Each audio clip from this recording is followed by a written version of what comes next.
Баткен облысының Өзбекстан мамлекети менен чектешкен суу башы айыл өкмөтүндөгү 11 гектар жердин тагдыры ара жолдо. Суу башлыктардын айтымында көп жылдардан бери эки элдин талаштуу тилкеси болуп келет. Биз бүгүнкү чыгарылышта мына ушул маселенин айланасында сөз кылабыз. Саламатсыздарбы? Эфирде бирге чечебиз программасы.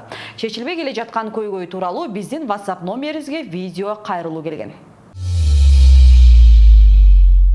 Бирге чечебиз программасы.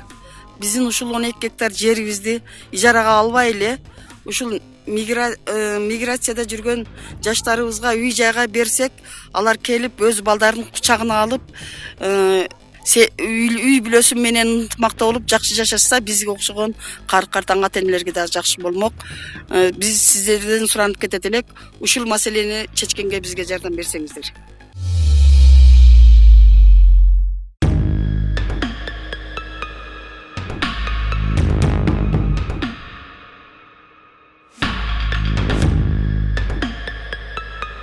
Жашаганга да ыңгайлуу.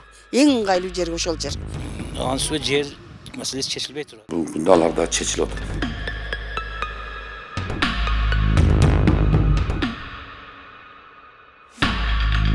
Маалыматта айтылгандай, жердин бир тарабын суу башы айыл өкмөтүнүн тургундары ижара акысын төлөп, дыйканчылыкта колдонушат. Басымдуусу бак тарага кишкен. Бирок туруктуу колдоно албайбыз дешет жергиликтүүлөр. Анткени буга чейин Өзбекстандын жарандары менен чыр чатак чыгып, жер тилкеси талашта калган. Бул жер өзү эң кыртычтуу жер. Себеби мурдатан эле бул жерге эмелер салынып, жер семирткичтер салынып, ошо арендага алгандар. Иштетип жүрүштү. Арендасын төгүшүп жатат. Анан эң жакшы жери ушул агын суу ушул жердин үстүнөн, бактын үстүнөн өткөн да, канал. Ошо каналдан сууду алып келсе, жаштар үйлөрдү сала берсе, бак дарактар болуп, жашаганга да ыңгайлуу. Эң ыңгайлуу жер ошол жер. Анан мына Өзбекстан менен достукту чыңдап жашаса болот. Боло турган эле нерсе. Буга азыр эч кандай көңүл бөлүнбөй жатат. Бул жагыбыздагы мына өзүңөр көрүп турасыңар, канал ушул жердин үстүнөн өткөн. Ушул жерди дагы эле үй жайга берип туруп, бак дарактарды эгип жашаса эң жакшы жер. Суу таяр. Бардык жок бар. Боло турган эле жер, бирок кандайдыр себептер менен бул жерлерге эч кандай көңүл бөлүнбөй жатат. Баткендин суу башы айыл өкмөтүндө ошол эле учурда үй салуу үчүн жер маселеси да орчундуу болуп турат. Жарандар эгерде 11 гектар тилке документтин негизинде толук кандуу Кыргызстанга өткөрүлө турган болсо, турак жай куруп, туруктуу отурукташат элек деп үмүт артышууда. Бирок ошо бүргөндө алыгы немеден жер берилет деп балдарыбызды ошого жаздырып неме кылып койгонбуз. Шонон бери жер жок. Энди ары 2-3 келиндер колубузда. Жер керек балдарга. Балдар Россияда. Мына кыштын күнүндө баары көмүр, отун проблемалар болот. Баары бир чогуу бир үйдө жашайбыз. Ошо жер берилсе, балдарыбызды өздөргө үй жай кылып чыгарсак жакшы болмок. Ошон үчүн бардык балдар кээ-бирлери башка жака жакшы иш табыш үчүн кеткен. Маселен, мисалы үчүн Россияга кээ-бир иш тапкандары Бишкекке же Баткенге, айылда жашоо кыйын болуп калган, суу тартыш. Ансуу жер маселеси чечилбей турат. Ушул көйгөйбүз.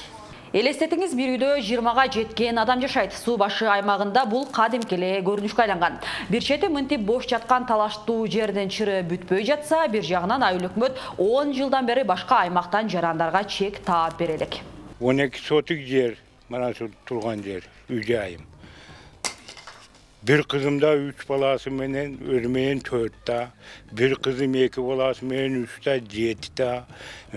Oğlum 4 balası hayalim menen 5'ta, 12'ta. Onun bir mümküntülü çektelgen balam var. Ol bolsa üyjay yok ondayam, 2 kızdayam üyjay yok. Ana oğlum kocalık bolgan 4 balası menen mundayam kocalık bolu eseptelgen, mundayam üyjay berilgen yok. Tölküm men mana şu uyda oturabız biz. Bularga uy sapereyin dep, onda kılayın desen, jay yok. Hiç yerden pasipleyine kılan yok bizim ayıl hükümetli. Halım şu, özü pensiyoner adamım, 70'ge kirgenmin, ayalım 66'ga kirgen, oldağı pensiyoner. Tölgö biz menen tirilik bolup oturgan bularda. Bularda tölgö kocalık bolgon menen da jeri yok da özünce adelni kocalık bolup kuruş emesi. Şunun için men soranarım.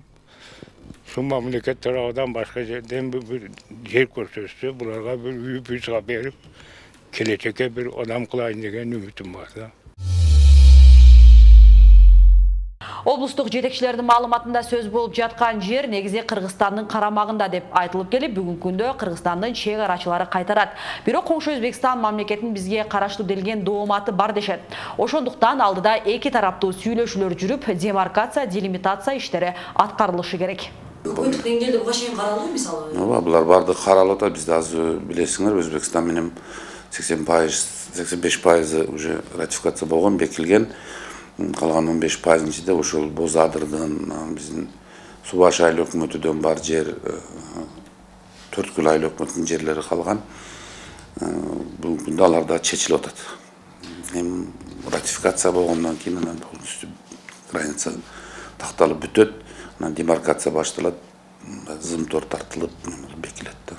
Мисалы турак жай салганы чек катары бөлүп берүүгө мүмкүнчүлүк барбы же жок гана ушул сиз айткан бактарга отургузуп дыйканчылык багында Жок, ал жерде чечиле турган болсо дагы да? чечилгенден кийин аны биринчи трансформация кылыш керек. Анан кийин элге ушул турак жай салууга берсе болот.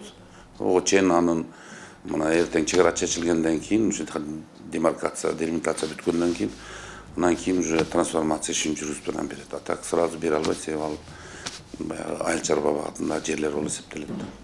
Ушул жерден белгилей кетели 11 гектарды документтин негизинде Кыргызстандын аймагына өткөргөн ченде деле суу көйгөйү турат. Себеби аталган аймакта таза суу тартыш Коңшу Өзбекстан мамлекетинде жайгашкан насостук станциядан аз өлчөмдө суу келет. Ошондуктан жарандар үй куруп чыга турган болушса кыйналып калышат.